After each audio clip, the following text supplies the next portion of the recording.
Hello, and welcome to today's session where we're going to talk about 20 different ways to amp up your teaching to make your learning for your students more dynamic. And if you have not met me before, my name is Stephanie Howe, and I am an instructional technology coach in Pickerington Local School District. Here's my family. I have two boys and a husband. And if you have any questions throughout the session, feel free to message me on Twitter. Here is my handle, Mrs. Howe24. I'm a podcaster and YouTuber, so if you are interested in hearing more, I have a weekly podcast that comes out on Control the Chaos, and then also different YouTube videos about different strategies. So, some of the resources in this presentation, if you're like, oh, I need to hear more or just that part, you will be able to either one, rewind, or you might find that same video just on that YouTube. So, that one strategy on that YouTube channel. I'm also an author, and I wrote a book about executive functioning skills. My life changing moment was going to Sydney, Australia for the Google Innovator Conference. I learned how to overcome imposter syndrome there, and it really kind of helped me as an educator grow my network and become a stronger educator. One fact about me is I am an oversharer. So, again, you're going to learn 20 plus tips during this session, which can maybe feel like a lot for some people. And so, if that's you, your goal is to pick one strategy to try for the school year. And if you are ready for more, you can always come back to the recording and watch the next idea or something like that. But I just want you to know that I am an overshare up front, and your goal is to take away one strategy. And my why.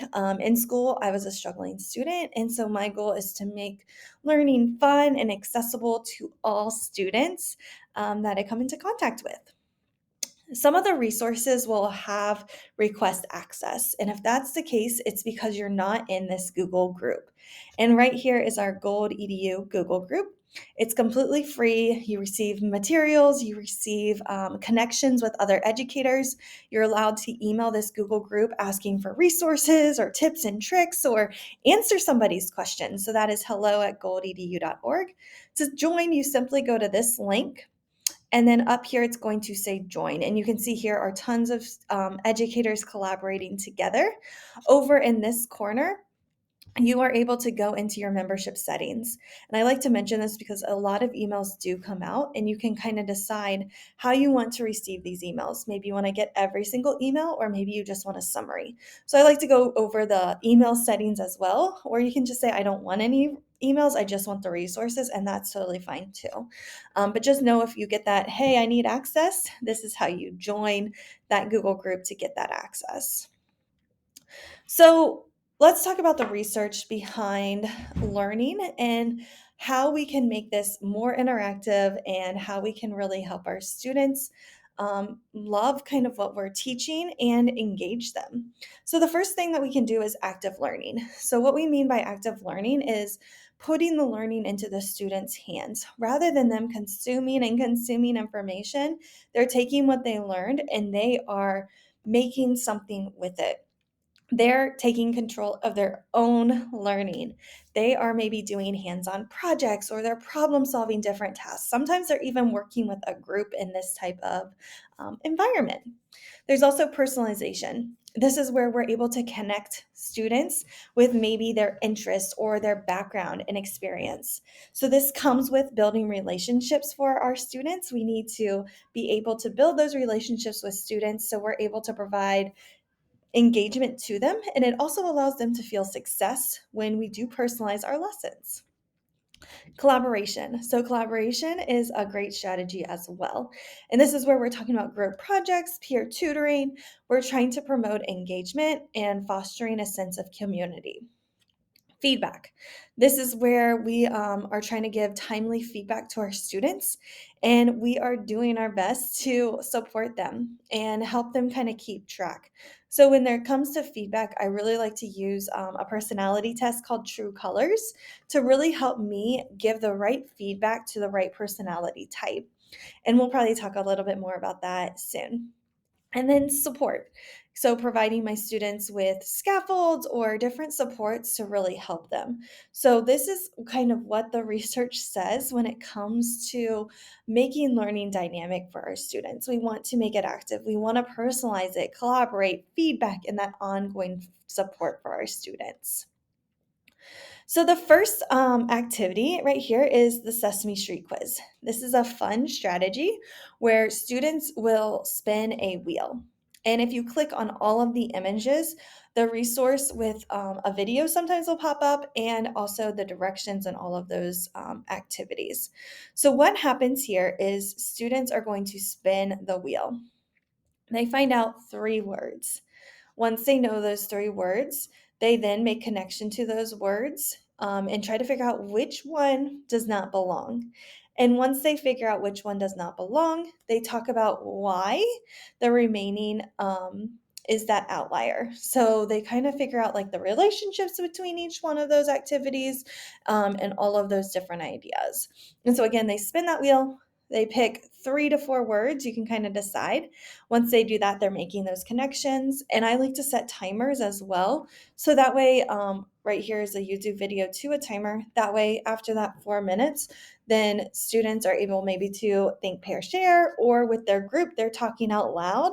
And then after that, they're going into the relationships.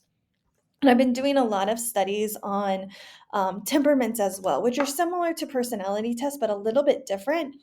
And I have a session on personality tests as well. So if you're interested, let me know.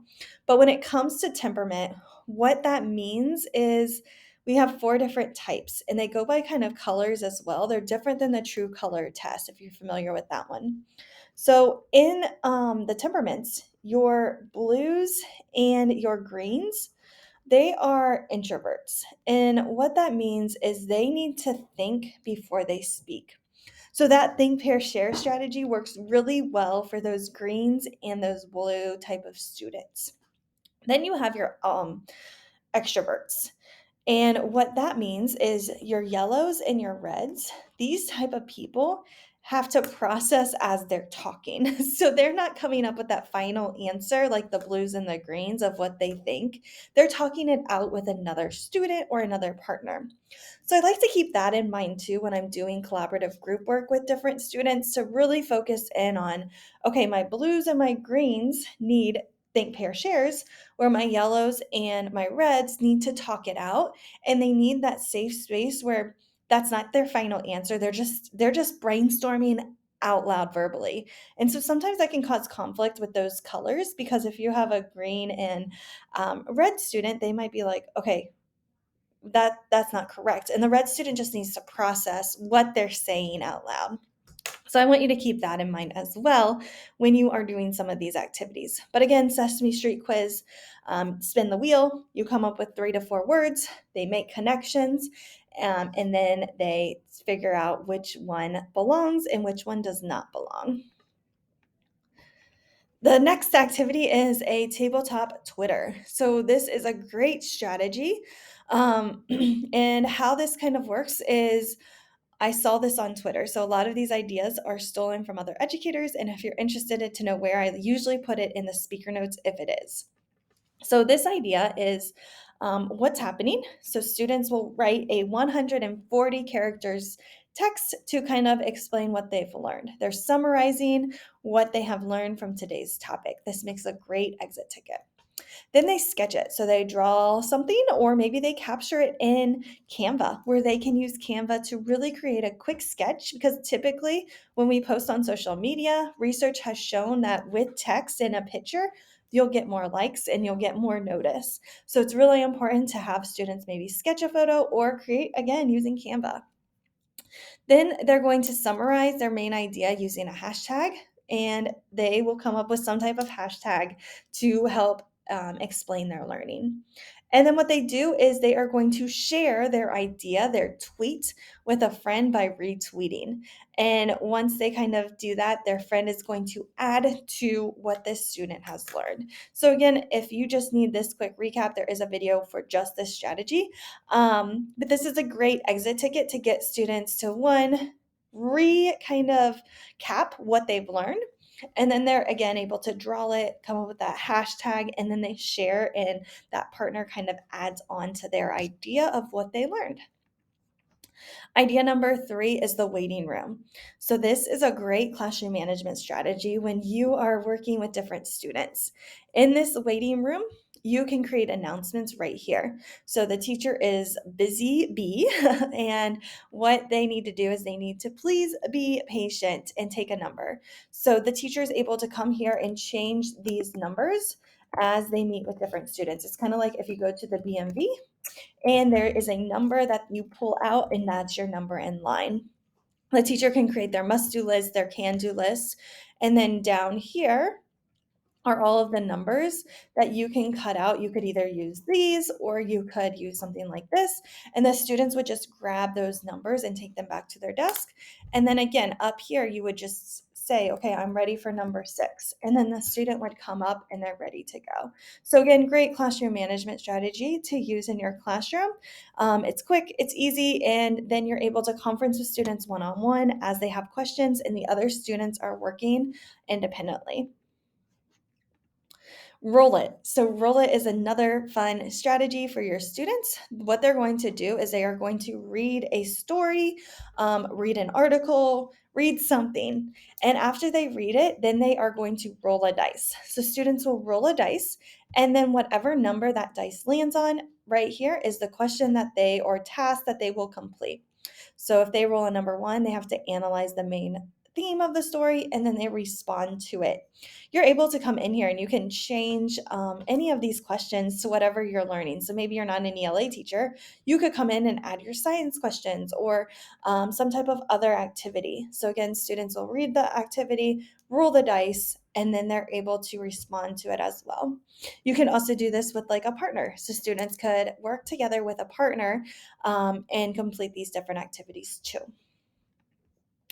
Number 5 is mystery prediction. So, when it comes to mystery prediction, what happens is that students will get with their group.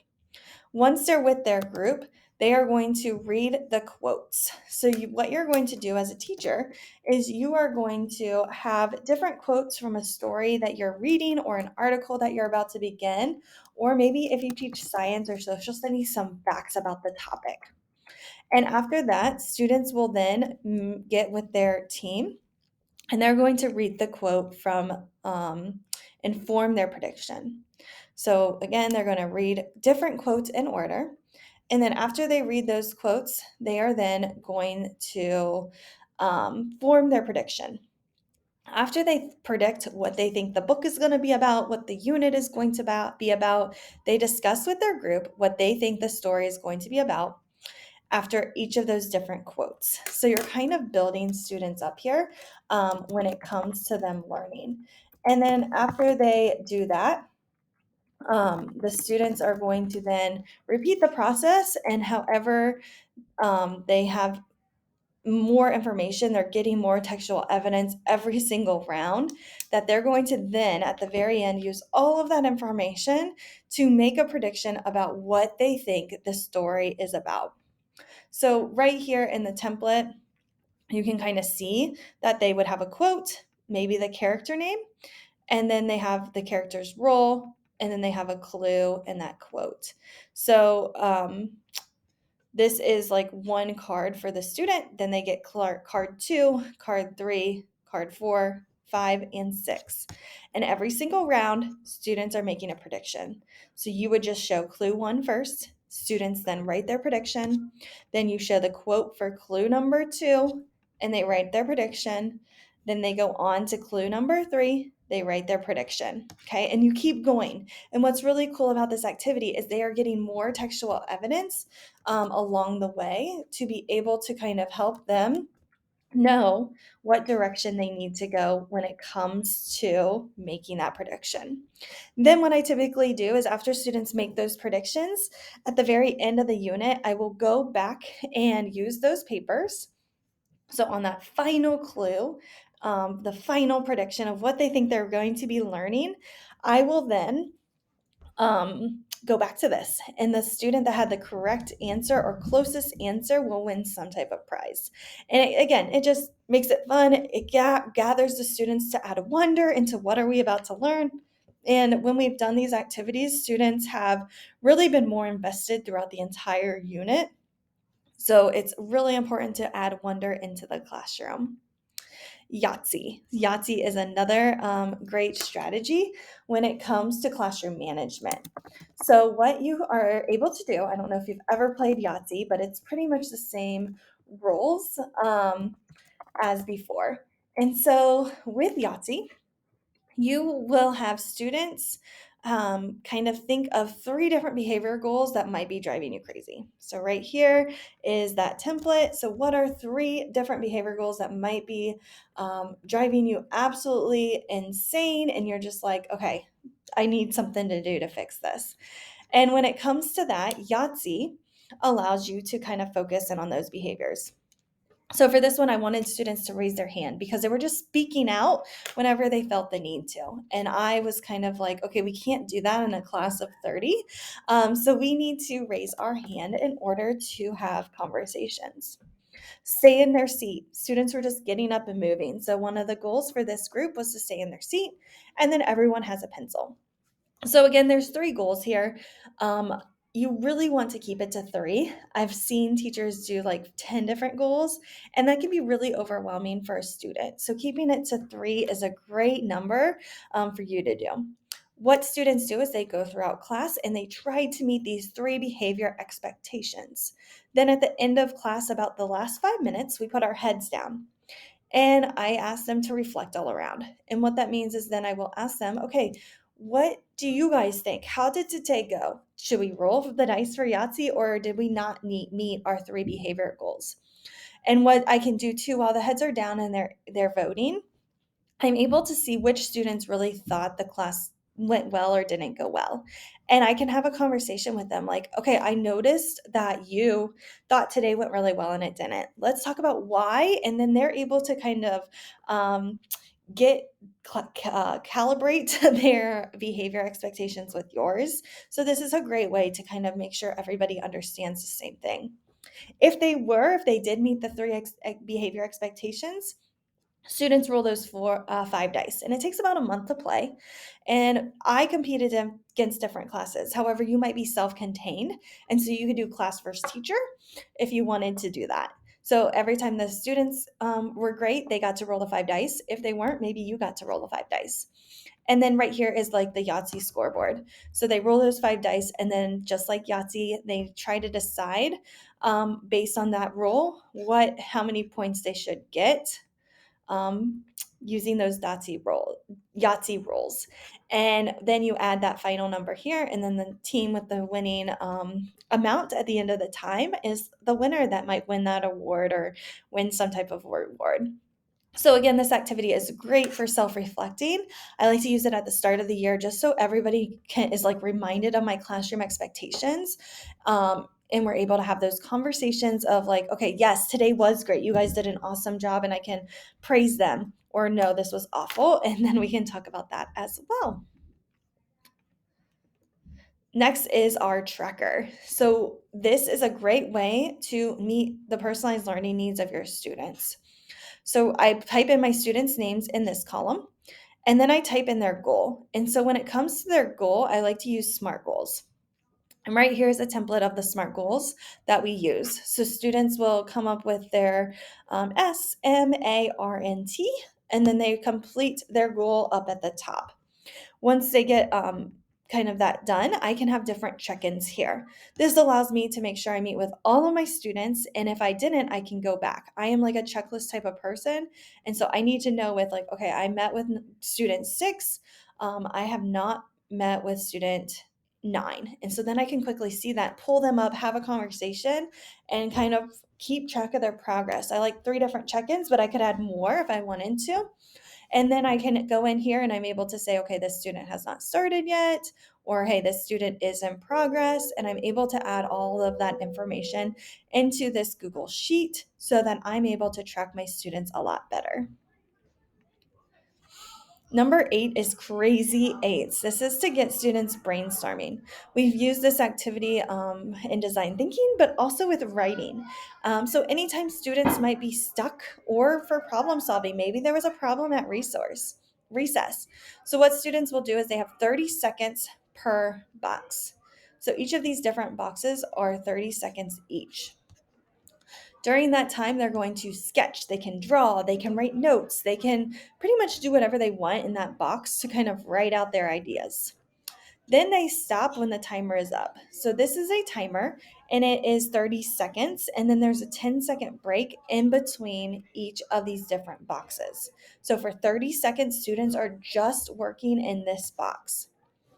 Then they start again with a new idea. So then they go through again 30 seconds, they draw, they sketch, whatever, and then they pause, take a 10-second break, go to the next box.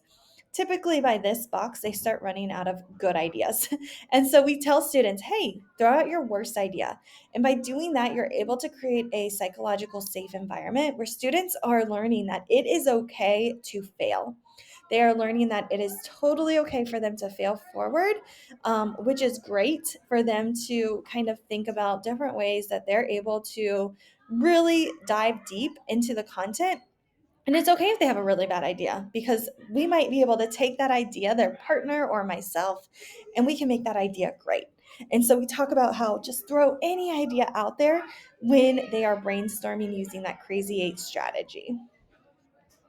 Number 9 is class connections. So when it comes to class connections, what happens here is that students will be given an index card or a post-it note or some type of paper. It doesn't really matter. And on that post-it note or on that paper, students will then have to come up with something. So with their index card, they are going to kind of think about what is it about me that I can write down. So for this example, it's things that you love. So students are going to come up with 5 things that they love. So for me, I might put like, I love presenting at conferences. I love spending time with my family. Um, I love eating. So they're going to come up with 5 different things that they absolutely love to do. Once they do those activities and they have those index cards, you're going to collect it from the students. And then what happens is you're going to every day for maybe a month or depending on how many students you have, you're going to then put those in order. So what happens is you'll just randomly pick 5 different activities that the students loved from your class. And on each of those different cards on the back of them, you're going to write all of these different things, CLAS, all of those different letters. Now, if you notice, if the students draw an inappropriate word at the end of class, so right here, this word, you might want to use family time. So if you need a different word because you have students that might not be able to handle that, you could use family time. Or you could be kind of selective about how you give the letters. So based on all of those activities, there will be a note card that is drawn and you'll draw 5 note cards. And again, they're going to be random from your entire class. And then the student goes into the hallway and you ask the class, what order will, whatever the student's name is, put these in? So you're going to ask that question. What order will blank, whoever the kid is, put these in? And everybody's going to rank them in a different order. So they are thinking about that student. They're thinking about how would this student really rank these different activities? After that, you're going to have the student come in and they reveal that ranking. And then for the scoreboard, that's why, again, you might want to use family time instead of class connections. They will get a letter if they scored correctly as the other student ranked them. So if the class ranked it the same as the student, then that class gets one of the letters from class connections. And then by the end, when they spell out the entire word, they get some type of reward. So again, great way to build classroom community and getting to know your students.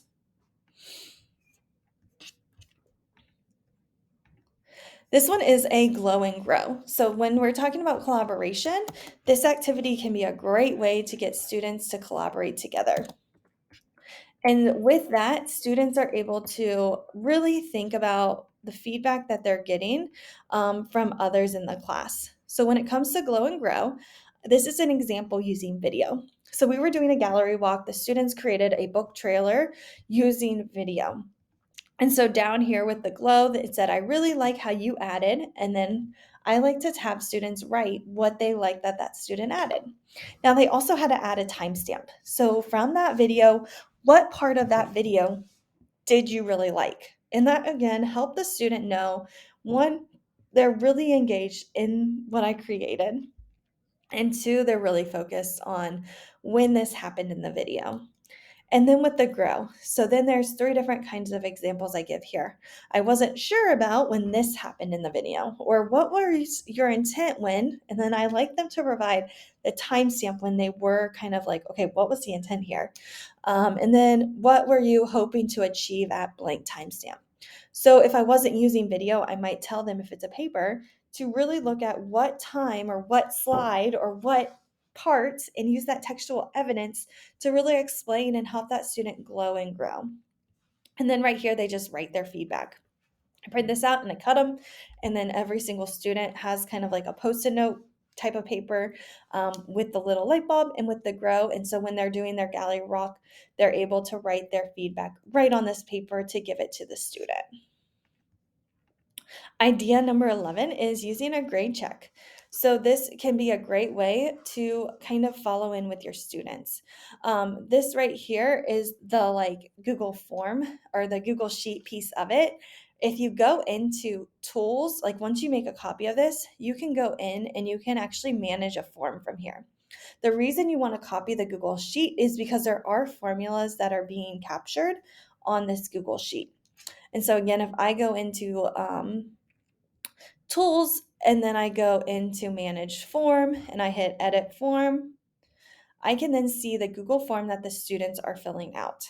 So the students are filling out all of these different pieces to kind of help me gather a snapshot on their grades and for them to take ownership.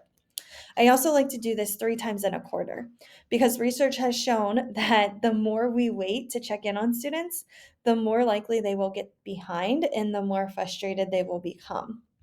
So you can see here that I filled this out, and on quarter one, it's week number 3, and I can see here that I have an A in English, and then a C, B, and I have 1 missing assignment. Here I have 4, here I have 2, and so I've got 7 total missing assignments. And then I filled it out again, and now I have a C, 6 missing assignments, and I can kind of, again, track how students are doing. So if I would to kind of move this to quarter 2, I can say, okay, what happened from an A to C here? Why did this student now have 3 missing assignments? Okay, we got them caught up from social studies, but what's going on in these other classes? And it's also great to kind of do these at weeks 3, 5, and 7. Okay, so 3, 5, and 7, research has shown that it's really important that you're able to check in with your students. So we do that at the end of a Friday on those days. Students are checking their grades, and then that Monday, what we're doing is we're looking at this number here. And as a team, we're just doing a thumbs up, thumbs down, because a lot of times as teams, you have over maybe 100 students. So this can take a long time. And so if you're just doing a thumbs up, you can't add any words. It's just a quick thumbs up and thumbs down. And then who's going to check in on that student? Okay, so we kind of talk about that as well. Over here is the reflection based on that student. And then this is also set up with Autocrat, where it will have this nice little report that you could send off to the parents, or you could add any additional informations if you needed to.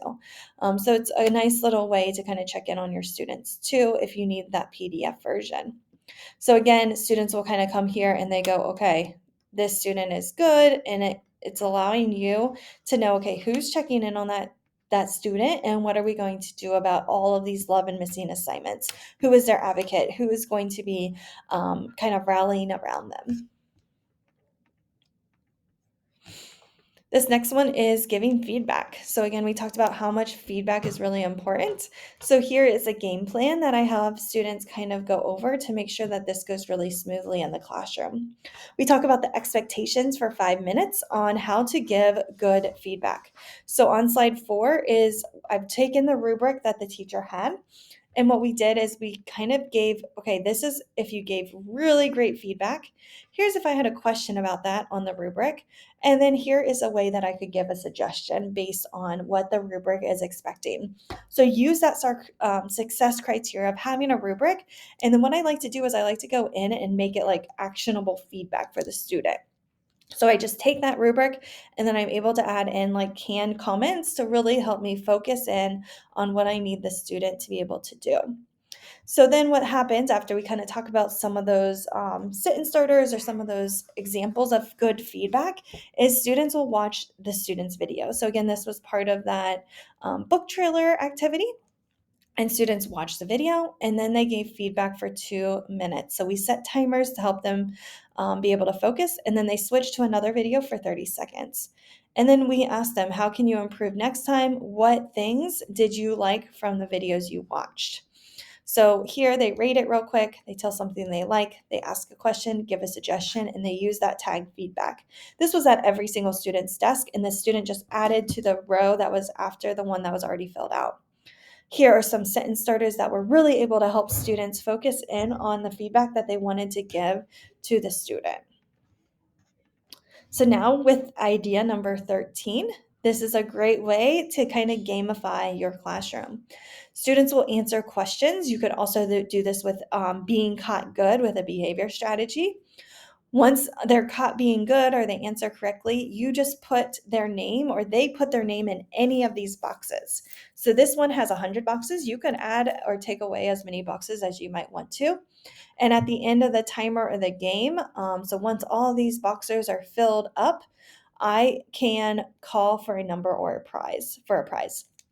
So if I call box number 37 and it is Sarah, Sarah wins some type of prize for the day. Sometimes I like to add a twist here and I will have students, if the whole class is participating or acting very following all the directions, they might put a star in a box. And what that star means, if that star is chosen, then every single student would get that prize. So if the prize is extra recess and a star is chosen, every single student gets extra recess. If it was just one student's name, just that student would get the reward. So sometimes I add a little twist in here and I have them add maybe a smiley face or a star or a dot or something in that box. And then if that one's drawn, everybody gets the reward. And those days, kids go crazy.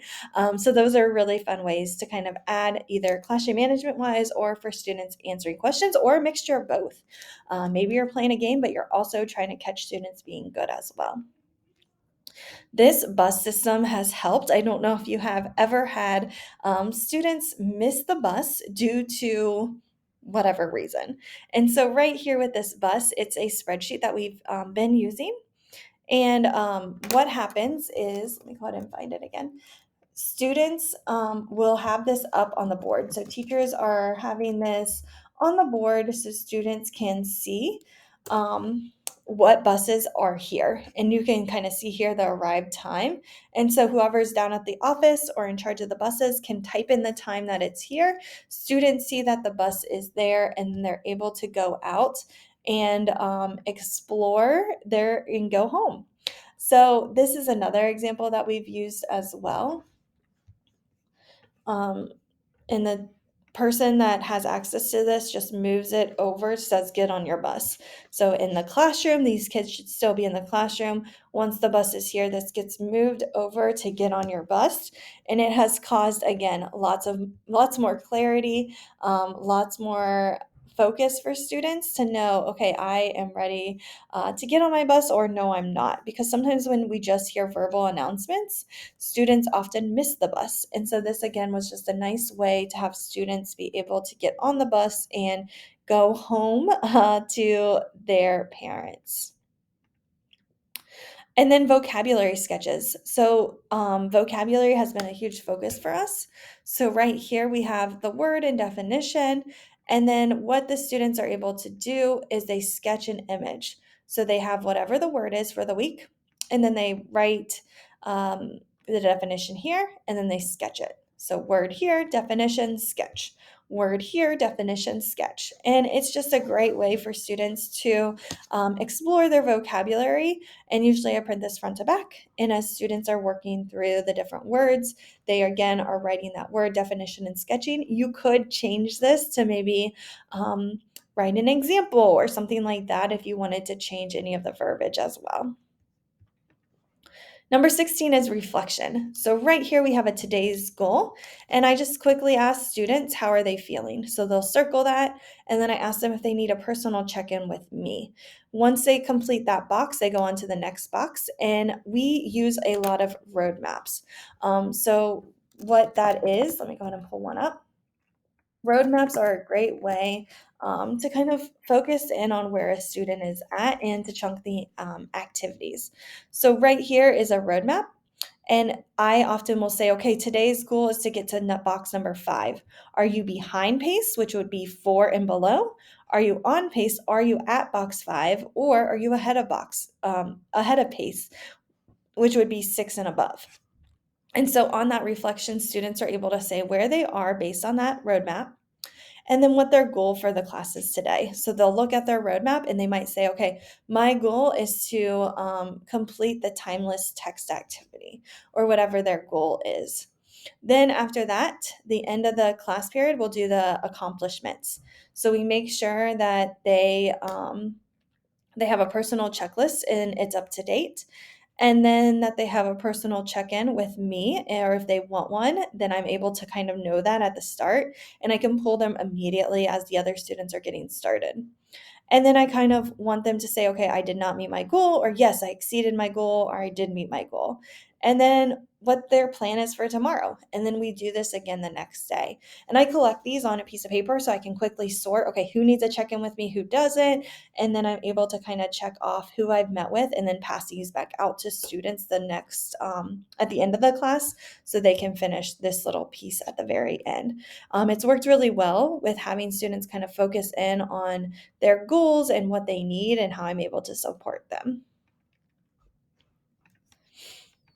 Number 17, which one doesn't belong? So I love to use this activity to get students thinking. It's kind of like the Sesame Street activity, and you can repeat and reuse a lot of these activities.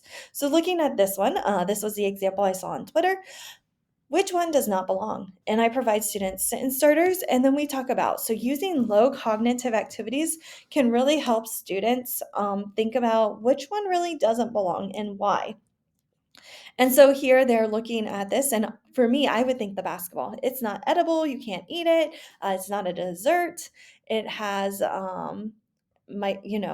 Jordan on there. The other foods don't have Jordan on there. You can't eat it. It's not a food. It's not a dessert, and it's something that you play with. Like you don't play with the other things. And so we make a list, and I kind of walk through the students so they know exactly how to kind of organize it. So they can kind of see, okay, here are all the reasons that I don't think this doesn't belong. Okay, why might the cookie not belong? And we can hear different perspectives that other students have. So then when it comes to content, we're able to add different things here, and then students can discuss which one doesn't belong, and they can provide evidence or justification as to why their group or they do not think it belongs. And then based on that, they can maybe say, okay, I'm going with this one because it has the most checkpoints, or I'm going with this one because I know for sure that I can argue and debate it and I will win that debate. So then they're able to see that long list where they might be like, okay, with this one, the cake, it only has 2 things for why I think it doesn't belong. So I think that one does belong. And then they're able to kind of, again, compare, contrast, use evidence, but also have conversations with their group. Number 18, sound effects prediction. This is adding wonder into your classroom. What students will do is they will listen to some type of sound effect and then they make a prediction about what they are learning about. So what I do is I just go to YouTube and I find some type of sound effect, maybe about an article we're about to read or something in science that is about to happen or in social studies. And what students will do is they will make a prediction. I think the learning is going to be about dot, dot, dot. And just like our mystery prediction, you can give some type of reward for the student that had the closest prediction or the correct prediction. Number 19. So, rolling in the right direction is another great classroom management strategy that you can use with your students. And what you have here is, again, I like to complete against different classes. And the goal is for students to earn 150 points. You can change that goal depending on how many points you are giving out or based on the timeline that you want to complete these activities. So for this example, it's just whoever has the most points by the end of November. So you can, again, you can do it by a certain date, or you could do so many points. That's totally up to you on how you want to organize it. And then you think about 6 different things that might be driving you crazy in the classroom. So here, maybe it is students are not turning in their papers, their planners are not complete. Pencils, every single day, I want students to come prepared with a pencil. Maybe it's a roll again. You could do a folder. Everybody has their folder for the class. Their Chromebook is charged. So thinking about different behaviors that you want to focus on for your students.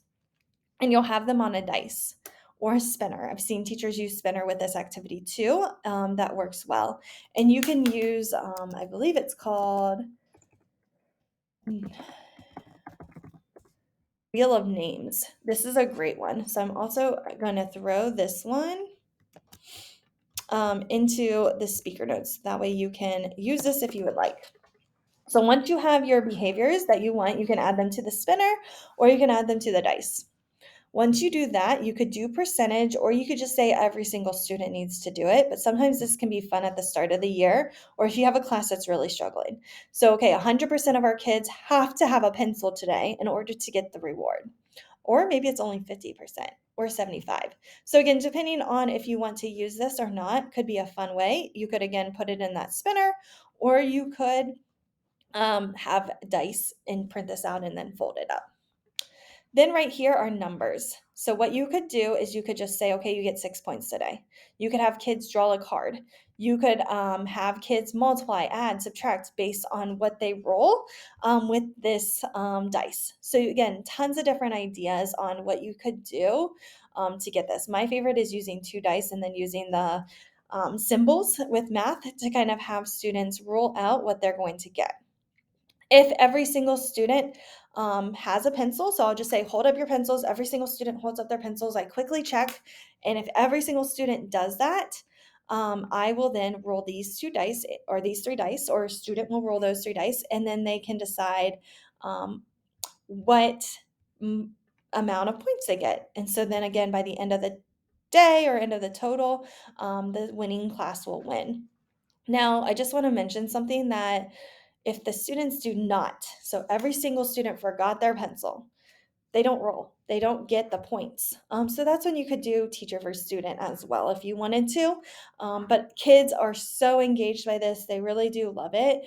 And it's a lot of fun to kind of make sure that they're prepared for the day and to make sure that they have everything that they need for that day. And then the final strategy is called the unfair game. So when it comes to the unfair game, this is a great way to review different strategies in your classroom. And so with the unfair game, what happens is that students will get a question. Okay, so the first thing is they answer a question. Then what they do is they pick a number from here. So for example, what is the capital of Ohio? Students answer that question. If they get it correct, they pick a number. Once they pick a number, I'm going to go ahead and make this large screen. They might say 13. I'm going to say, do you want to keep or do you want to give it away? Okay, if they keep it, they get the points. If they give it away, another group gets the points. So for here, if they kept it, they get negative 20 points. If they gave it to another group, then that other group gets negative 20. If they did this one, for example, they get plus 20. If not, the other group got plus 20. So again, it's a fun strategy for students to use while they're learning content. So again, they decide if they want to keep or give it away. And then the team with the most points at the end of the time or the end of all 40 questions, depending on how you kind of want to organize this, is your winner. So kids love this game. It's a lot of fun, and we have a lot of fun with it as well.